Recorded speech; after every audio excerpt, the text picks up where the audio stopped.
Or the Scheldt Estuary, Netherlands. Rain falls in sheets so thick it blurs the line between sky and flooded earth. Nursing Sister Eleanor Nell MacLeod kneels in 6 inches of icy water, her blue uniform, once crisp, now mud-streaked and soaked through, clinging to her frame like a second skin. Around her, the world has fractured into 2 realities: the war outside and the dying men inside this shattered farmhouse. 23 Canadian soldiers lie on straw pallets, their breathing shallow, their faces pale as the Dutch winter light filtering through bullet-holed walls. But Nell isn't looking at them right now. Her eyes are fixed on the corner of the room where 3 German soldiers huddle, wounded, terrified, expecting bullets instead of bandages. The youngest can't be older than 17. His uniform hangs loose on a frame too thin for war. A shrapnel wound in his thigh has turned angry purple. Gangrene set. He flinches every time Nell moves, expecting the knife. The second German, maybe 30, clutches a stomach wound with both hands, his knuckles white. The third, older, an Obergefreiter with a salt and pepper beard, sits rigid against the wall, a captured Luger pistol pointed shakily at Nell's chest. His eyes burn with a mixture of pain and defiance. "Keen Hilf," he rasps. "No help, we die as soldiers." Nell doesn't speak German fluently, but she understands the universal language of a man choosing death over perceived dishonor. This farmhouse wasn't supposed to be a hospital. It was supposed to be a command post. But when the 3rd Canadian Infantry Division pushed through the flooded polders 3 days ago, they found it already occupied, not by enemy troops, but by the aftermath of battle. 23 Canadians wounded in the initial assault, and these 3 Germans left behind when their unit retreated, 2 injured to carry. The Canadian medics stabilized everyone, friend and foe alike, following the Geneva Convention. Orders have come down. Evacuate all Allied wounded within 2 hours. German prisoners? Leave them. Or shoot them. The message from Battalion HQ was chillingly vague. No resources for enemy casualties. Secure the area before withdrawal. Captain Reynolds, the field surgeon, found Nell still packing dressings. MacLeod. We're leaving in 90 minutes. All Canadians loaded on trucks. Germans stay. Nell didn't look up from rolling bandages. They'll die in 12 hours without antibiotics. The boy's leg will turn black by morning. Reynolds' jaw tightened. They're the enemy, sister. They shelled our boys into that dike yesterday. Killed 12 good men. Nell finally met his eyes. I took an oath to the Red Cross, Captain. Not to vengeance. Reynolds' voice dropped, urgent. If you stay, you're court-martialed. Desertion in the face of the enemy carries a firing squad. He turned to leave, then paused at the door. Your choice, MacLeod. But choose fast. Germans are counter-attacking 3 kilometers east. They'll be here by dawn. Nell stood alone in the farmhouse as truck engines rumbled to life outside. The Canadians, those who could walk, hobbled past the German corner without a glance. The wounded were carried out on stretchers, their eyes avoiding the enemy soldiers who watched their departure with hollow stares. When the last truck pulled away at 4:18 p.m., silence descended like a shroud. Only the drumming rain and the ragged breathing of 26 wounded men remained. Nell walked to the center of the room, placed her medical kit on a splintered table, and began lighting kerosene lamps, one by one, until the farmhouse glowed with a soft, defiant light in the gathering darkness. She wasn't just staying. She was making a statement. The place is now neutral ground. The German with the pistol, Obergefreiter Vogel, lowered his weapon slowly. His eyes scanned Nell's face, searching for deception. What he found was exhaustion, yes, but also a calm so absolute it seemed unnatural. Nell approached him first, not the wounded boys. She knelt, ignoring the pistol now resting across his lap. From her kit, she produced a small bottle of morphine sulfate. She held it up, made a gesture of injection toward his abdomen wound. Vogel stared. Then, with a trembling hand, he holstered the pistol and nodded once. Sharp, military but unmistakable surrender of hostility. What followed wasn't heroism in the cinematic sense. It was the brutal, unglamorous work of survival. Nell moved between Canadian and German pallets with mechanical precision, checking pulses, changing dressings soaked through with blood and pus, forcing water between cracked lips. At 6:47 p.m., the 17-year-old German, Karl, began screaming as fever took him. Nell held his head, murmuring in English he couldn't understand, until his cries subsided into whimpers. She cleaned the gangrenous wound with the last of her antiseptic, knowing it was futile without surgery. At 8:12 p.m., Private Lavoie, a French-Canadian machine gunner with a chest wound, started hemorrhaging. Nell packed the wound with every remaining bandage, applying pressure until her arms shook with fatigue. Lavoie gripped her wrist with surprising strength. "Merci, infirmière," he whispered before losing consciousness. He wouldn't wake again. Midnight brought a new terror, the distant crump of artillery growing closer. German counterattack. Vogel heard it too. He struggled to his feet, swaying with pain, and limped to the window. When he turned back, his face was grim. "Sie kommen," he said. "They're coming." He pointed to Nell, into the Canadians.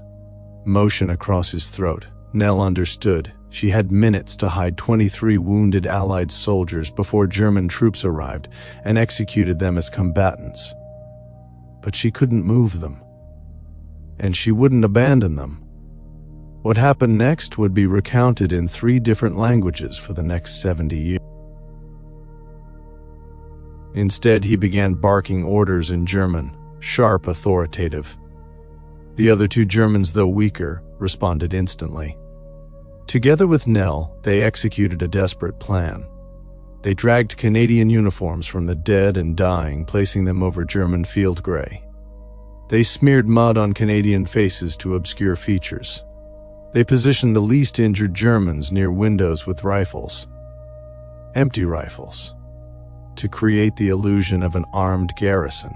And in the center of the room, they placed Nell in her unmistakable blue nursing sister's uniform, holding a Red Cross flag she'd fashioned from a white sheet and a broom handle. Vogel's strategy was audacious.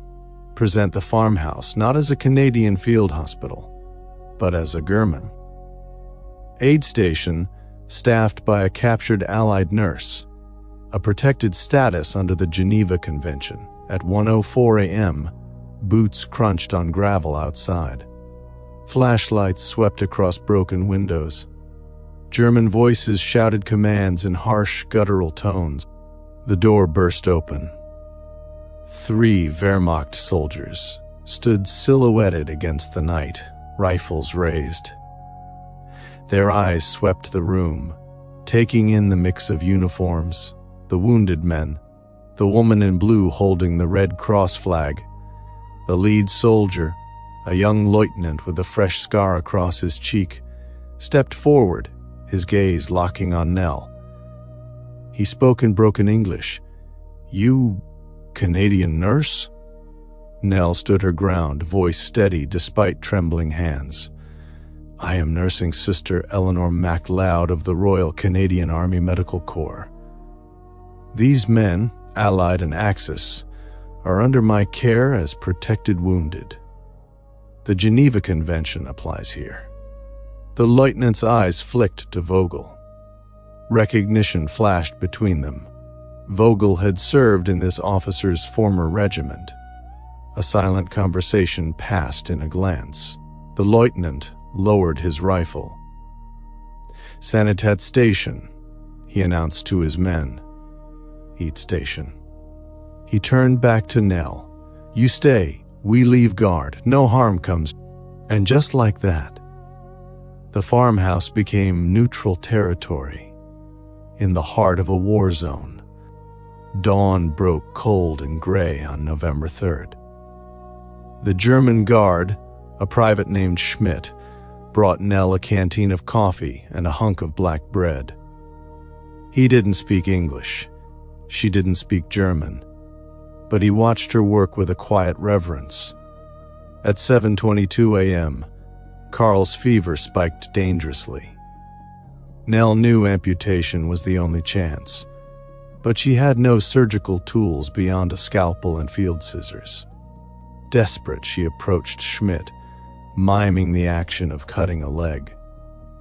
The German private understood immediately. He left and returned 20 minutes later with a sterilized surgical kit taken from a captured British aid post days earlier. No words passed between them. Just a nod. A shared understanding that transcended uniforms. Nell performed the amputation at 8:47 a.m. on the farmhouse table, using morphine meant for 3 days stretched to cover 1 hour of agony. Carl screamed until he passed out. Nell's hands never shook. Schmidt held a lamp steady above the table. Vogel, though weak, assisted by applying tourniquets. When it was over, leg severed below the knee, artery cauterized with a heated knife blade, Nell collapsed against the wall, sobbing silently for the first time. Not from horror. From the crushing weight of being the only person in that room who fully understood what she'd just done. Saved a life that, by the logic of war, should have been extinguished. The standoff lasted 3 days. Canadian forces, unaware Nell had stayed behind, assumed the farmhouse had been overrun. German units respecting the Red Cross flag left the building untouched while fighting raged within 500 yards. Nell became a bridge between enemies. She taught Schmidt the English word for water by pointing and repeating, "Water, water." Until he grinned and mimicked her, Schmidt taught her, "Thank you," when she cleaned his blistered feet after a long patrol. They shared cigarettes in silence, watching smoke curl toward the bullet-riddled ceiling. In that space between languages, something fragile took root, not friendship, but recognition of shared humanity. On the afternoon of November 5th, everything changed. Canadian artillery began shelling the area. Friendly fire, unaware their own nurse was inside the target zone. The first shell landed 50 yards from the farmhouse, shaking the walls, raining plaster dust on the wounded. Schmidt grabbed his rifle, face panicked. Vogel struggled to his feet, the illusion of safety shattered. Nell knew what came next. Canadian infantry would advance after the barrage. They'd see German uniforms, German rifles, and assume this was an enemy strongpoint. Everyone inside would be killed in the assault, including her. Nell did something no military manual could prepare her for. She walked outside, alone, into the open field between Canadian and German lines. Rain soaked her instantly. She held the Red Cross flag high above her head, her blue uniform a beacon in the gray land. Canadian machine gunners spotted her immediately. Bullets kicked up mud at her feet. Warning shots. She kept walking. 100 yards. 50. 20. A Canadian sergeant finally recognized the uniform and screamed for ceasefire. When she reached the Canadian lines at 3:17 p.m., she didn't collapse in relief. She grabbed the sergeant's radio and barked orders in a voice raw with 3 days of command. "This is Nursing Sister Mac Leod. Do not fire on the farmhouse at grid 734 to 291. I have 23 Allied wounded and 3 German medics inside. Repeat. Repeat. The Canadian advance halted. A tense negotiation unfolded across no man's land. At 4:55 p.m., a white flag appeared at the farmhouse window, Vogel's doing. 2 hours later, under a temporary ceasefire brokered by Nell herself, Canadian medics entered the building. What they found defied comprehension, their own wounded being cared for by German soldiers. Schmidt handing water to a Canadian Vogel changing dressings on a man who'd been shooting at his countrymen 48 hours earlier. And in the center of it all, Nell Mac Leod, exhausted, hollow-eyed, but unbowed, directing the evacuation with the authority of a general. The aftermath should have been triumph. Instead, it was trauma. Nell faced a court-martial on November 12, 1944. The charge: disobedience of direct evacuation orders, fraternization with the enemy, and conduct unbecoming an officer. Captain Reynolds testified against her. She compromised military security. She gave comfort to the enemy. But then something extraordinary happened. Private Schmidt, now a POW, requested to testify. Through an interpreter, he stood before the tribunal and said, "This woman saved German lives when she had every reason to let us die. She saved Canadian lives when we could have killed them. In that farmhouse there were no enemies, only wounded men and one angel in blue. If this is a crime, then mercy itself is a crime." Vogel, recovering in a POW hospital, sent a letter read aloud in court. "I have fought in Poland, France, and Russia. I have seen cruelty from all sides. But in that Dutch farmhouse, I witnessed something I did not believe existed in this war. Pure compassion." Nursing Sister Mac Leo did not see uniforms. She saw human beings. For that, I would stand between her and a firing squad myself. The court-martial ended in acquittal. But Nell's war was over. She was honorably reassigned to a rear echelon hospital in England, a polite exile. She never wore her uniform again after VE Day. Returned to Halifax in 1946, she opened a small clinic in the North End, treating dock workers and their families regardless of ability to pay. She never spoke of the farmhouse, not to her husband, a quiet librarian she married in 1951, not to her 2 daughters. The war lived in her silence, in the way she'd flinch at sudden noises, and how she'd stare at rain-streaked windows for hours. But history has a way of circling back. In 1967, a German man named Karl Weber arrived at her clinic, a shipbuilder visiting Halifax on business. He was missing his left leg below the knee. He recognized Nell instantly. She didn't recognize him until he rolled up his trouser leg and pointed to the scar, the precise, clean line of an emergency amputation. They sat in her office for 3 hours, speaking through an interpreter. Karl had become a teacher in Hamburg. He'd married, had children, built a life from the wreckage of war. Before leaving, he placed a small wooden box on her desk. Inside, a single carefully preserved poppy, pressed between wax paper, and a note in German she had translated later. "You gave me more than a leg. You gave me back my humanity. For that, I have lived every day since as a man worthy of your mercy." Vogel found her in 1973. By then, he was a history professor at Heidelberg University. He wrote first, a formal letter explaining who he was, what she'd done, how it had reshaped his understanding. Nell wrote back one sentence: I did what any nurse would have done. Vogel's reply was 10 pages long. He'd spent years researching her, interviewing former POWs who'd been in that sector, piecing together the farmhouse story from fragmented memories. He'd come to a conclusion that haunted him. You were not just a nurse that day, Sister MacLeod. You were a diplomat. You negotiated a peace that lasted 72 hours in a war that killed 60 million. And you did it without firing a single shot. Nell MacLeod died in 1998 at age 82. Her obituary mentioned her nursing service briefly. No details. But tucked among her effects was a small leather journal she'd kept hidden for 54 years.